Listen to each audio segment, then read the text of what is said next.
Voilà.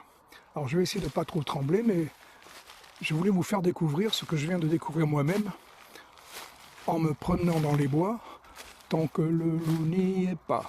Comme disait la chanson quand on était petit.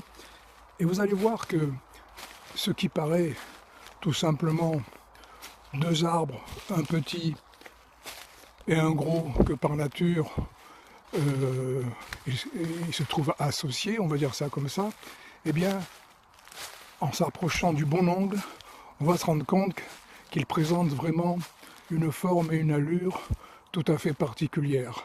Là, on commence à le deviner, on le voit mieux. Alors, je vais essayer de m'arrêter juste au bon moment.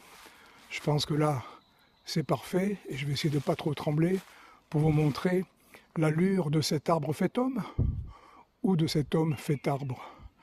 Alors, objets inanimés, avez-vous donc une âme, disait Alphonse de Lamartine? Bien sûr que oui, ils en ont une, celle que nous leur prêtons tous, chacun pour ce qui le concerne, du point de vue qu'on en a, et bien sûr avec le regard qu'on leur porte.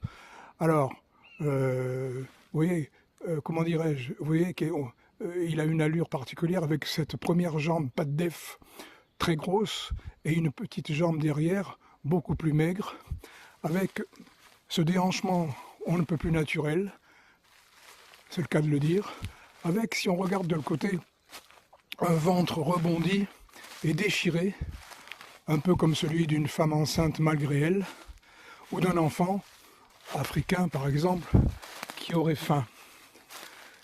Et avec ses bras tendus vers le ciel, comme on ferait quand, n'y tenant plus, on se rend à l'homme tout-puissant et à sa folie meurtrière et destructrice.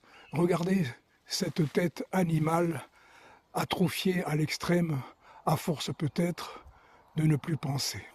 Alors, propos réalistes ou propos pessimistes? C'est vous qui voyez, ou ne voyez pas. Alors on fait un petit tour pour le fun, et là vous allez mieux voir, on a vu son ventre déchiré, grossi. Ces deux arbres qui manifestement sont associés, ils ont fini par ne faire plus qu'un, comme un couple qui en fait ne ferait plus qu'un. Et quand on regarde maintenant devant, eh bien on se rend compte qu'effectivement la nature faisant bien les choses, elle nous a décidé, à condition d'avoir le regard qui va bien, de nous envoyer un message. Alors, arbre femelle ou arbre mâle? On a plutôt pensé qu'il s'agissait d'une femelle quand je parlais du ventre rebondi et déchiré, comme une femme enceinte malgré elle, mais si on regarde sur le côté, ici, on se rend compte que c'est peut-être bien un garçon. Alors on va dire qu'il est hermaphrodite, qu'il s'agit d'une femelle et d'un mâle associés, qui sont d'accord pour lui envoyer le message à cette humanité, encore une fois, et à sa folie meurtrière et destructrice. Merci l'arbre de m'avoir rencontré. Ciao.